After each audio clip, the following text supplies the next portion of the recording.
ఆమరణ దీక్షకు సిద్ధమయ్యారు పీసీసీ చీఫ్ షర్మిల.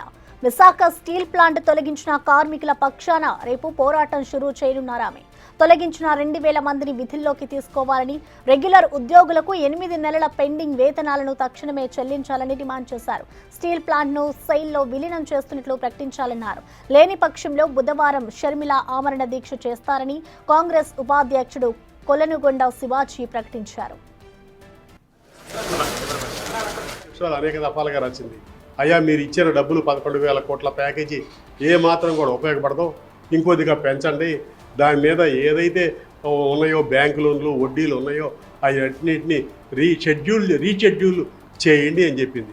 కానీ దాన్ని నిర్వీర్యం చేయడం కోసం 2,000 మంది తాత్కాలిక ఉద్యోగస్తుల్ని శాశ్వతంగా తొలగించేసి పర్మనెంట్ ఉద్యోగస్తులకి 8 నెలలుగా జీతాలు లేకుండా అక్కడ ప్రభుత్వం ఇబ్బంది పెడతా ఉంది.